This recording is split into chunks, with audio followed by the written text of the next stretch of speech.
Hi, everyone. Welcome. You're here with Nataki of Let's Buy Black 365 and President and CEO of Freedom Paper Company. Here today to talk a little bit about the importance of this Black economic empowerment movement and why we're here today. With that, Brother Kamos, welcome. Greetings to you, my sister. How are you? Doing okay, doing okay. A lot going on in the world right now. Um,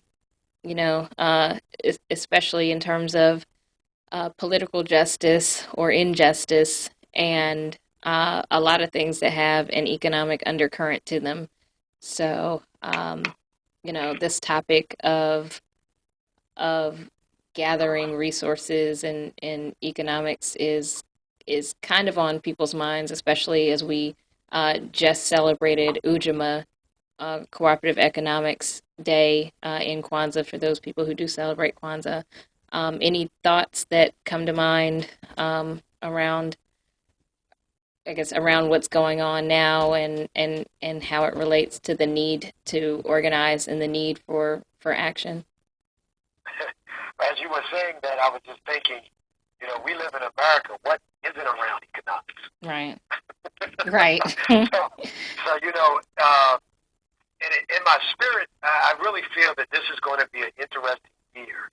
Hmm. This has to really be the time when we as a people really make this big decision and cross a gulf that maybe we haven't really done before. Hmm. Uh, that takes us, it really makes us into the people that God has created us to be. But we have to be ourselves now. You know, if we look at the history, for example, um, maybe we always wanted to be American, and maybe that's okay to some degree here and there. I'm sure people have their own opinion. But speaking of it from this standpoint, when other groups come to America, they become American citizens. They don't lose any self-identity. Hmm. Chinese still feel like they're Chinese. People from South America, wherever they come from, whatever particular country, they still feel like they're there. But we've sort of lost our place in our identity.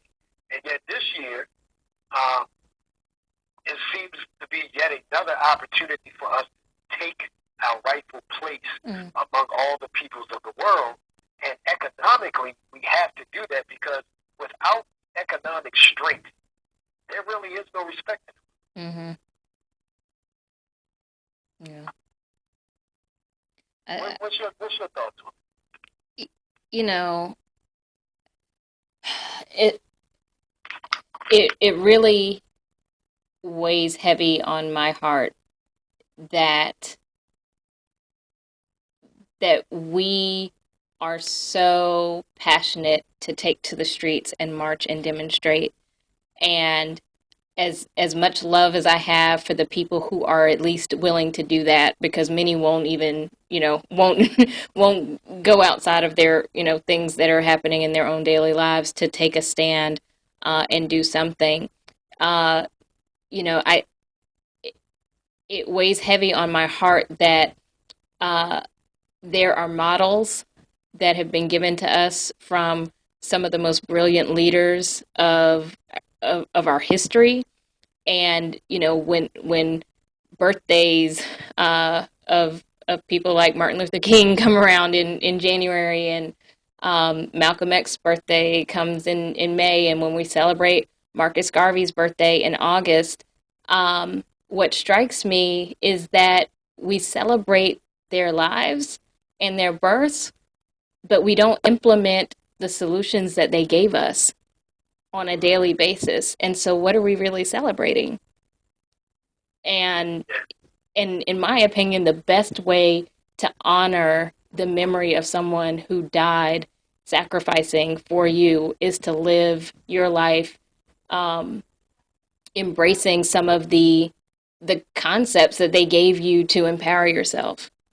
And as you talk about being hopeful for 2016, I am hopeful that some of the tragedies that have happened in 2015 really become a wake up call for individuals who have either chosen to be asleep or refuse to believe the reality of the world that we live in, and that individuals begin to realize that the only way that we are going to move this forward is if I stop waiting for, the broadcast news to tell me that black people are unifying and I get up and do what I can to unify, especially under the umbrella of economics. Because as you said, Yeah, everything is economics. Every decision that I make and every dollar I spend is a vote for a company that is spending money for things that I believe in, or that's spending money against things um, that I believe in. And we have to start operating in that type of mindset um, if we want to make change. absolutely, absolutely. And you're so correct in stating that we need to support those who are doing and working from the vantage point of protest. And this really goes into the fact that we need to be attacking the problems that we're facing from a multitude of positions, Right. because we're being attacked from a slew of different positions Right. and issues and so forth and so on. So there's no one way to fight this battle, Mm. but we definitely understand, if we look at it as a battle, and it is, and we look at it as wanting to win at the end of the day, Right. we have to understand that no battles are really fought without resources or gaining resources, or the need of some kind of economic impact, um, to be able to achieve the goal at hand. And so we have to really, again, agree on the fact that we have to value enough. And Susan Dock, it starts with that, I believe. The value, the values of our people, in many ways have been misconstrued, where we don't necessarily see things properly. We have to value our culture. We have to value our brothers, our sisters, our children, our intellect, our history. We have to value everything that is black. Mm. And then in doing that, why wouldn't we turn toward each other, Right. to solidify the strength of our economic dominance? Right. We know it exists. We talk about the 1.1 or 1.3 trillion dollars that exists or is being spent by black people in just in America. We talk about that, and yet even in that conversation with some, it seems as though the reality of failing to realize the fact that that's power that we should be utilizing and harnessing Right. for internal change, internal growth, internal strength. That's what needs to be understood, because Right. that is that's the sound, that's the energy, that's the movement that's going to be heard and listened to. Right. They may wait for us to protest a few months and hope that we stop, or they Right. may even absorb that here and there, but the economic thing will make a definitive change. Right. Right. And one thing, as you were saying that immediately came to my mind is that uh, the the the core group of us who started the Let's Buy Black 365 movement had, when we were talking about solutions and talking about groups that are, by no stretch of the imagination are we saying, this is a solo effort.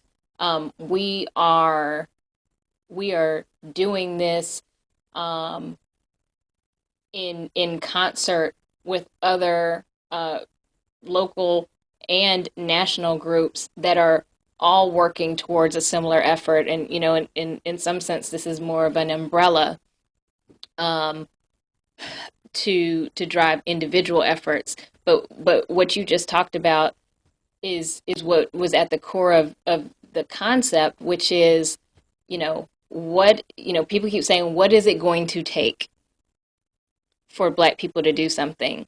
And I think what it is going to take, and what has the only thing that has worked, and the only thing that does work to get anybody to do anything is really free will. And it's going to have to be an individual stepping up and saying, I am choosing something different than I'm seeing in the world right now. I am choosing a different world for myself. I'm choosing a different world for the people I care about. I'm choosing a different world for my family and for future generations and for young people out there. I am choosing to be a solution in whatever way I can. And whether I, you know, am earning at an entry level salary on a job, or whether I am a mogul of a huge corporation, I can choose what kind of impact I have. They talk about in environmental concepts, they talk about your ecological footprint. It's how much does your life weigh on the world in terms of environmental destruction. And I think we can relate that concept similarly to, the Black community. How much do your choices and how you choose to spend your money positively or negatively impact the Black community? And a lot of people don't really put their spending in that kind of context, because when you look at companies like Walmart and Target and uh, and McDonald's and those companies that are invested in the prison industrial complexes that are uh, funding things to economically depress our communities, and they're continuing this new Jim Crow slavery through the prison industrial complexes. It's not just about, oh, let me go where it's cheap. It's I'm either aiding and abetting in my own oppression, or I am doing something to help liberate our people in whatever way I can. And and the last thing that comes to mind with that is something that someone said to me at our national launch on December 29th. And it was a sister who shared that her parents didn't get involved with the civil rights movement. She was young at the time, but she was around, and she said her parents didn't get involved, and she didn't grow up in a house where anybody even really talked about what was going on. But now, when she hears the stories, people acted like they were there, because they see now that in the eyes of mainstream society, that was a legitimate movement. That if you weren't there, then you made the wrong choice. And she said to me that I feel like this whole Let's Buy Black 365 movement is at the same point as the civil rights movement was, and people can either sit and wait for 30 years to pass by and to hear, oh wait, I should have gotten involved, or they can do something and get involved now. And with the companies that are strategic partners, and the other companies that individuals are sharing as resources within the Black community, this is a real test of individual accountability, and individual, a chance for individuals to make a statement Yeah, through, that's a that's a please. that's a very powerful story, and I think it really makes the point. Two things I was thinking as you were talking. Number one of the good things that we see happening at Freedom Paper is people actually saying one of the things you said, which is we're buying Freedom Paper for life. So that's very good that people Mm-hmm. are understanding the need to Mm-hmm. make the change, and that's happening.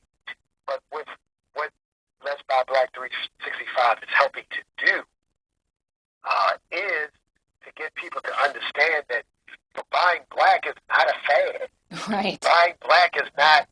some new contemporary thing we're doing just because we feel a sense of heightened oppression. Right. Oppression has never stopped. Right. It's never stopped Right. for us. So We're just black all year long, not just yeah, exactly. in December and Black History Month, right? Just because we happen to see it more Right. because of technology now, Right. and we're more conscious of the fact that it's really happening literally every day somewhere, or several places every day somewhere. Now we see it, but the movement now can help us to make this a way of life. This being black, valuing black, buying black has to be a way of life. This is just what you do. Like this is natural. There's nothing else to do. There's no other alternative for us because everything in nature does what it's supposed to do, and that's why it thrives and survives. Right.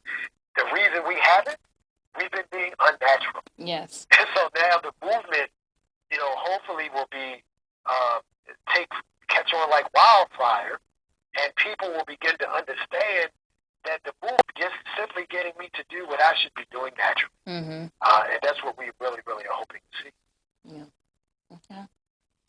Well, with that, I think we've touched on a number of points. Again, we're excited about this strategic partnership going into 2016, and we invite everyone to log on to Let's Buy Black 365 to see the strategic partnership special that is going on between Freedom Paper Company and Let's Buy Black 365 in a show of mutual solidarity. And we will, you'll be hearing about some other really great collaborations that are happening between these two entities throughout the year and beyond.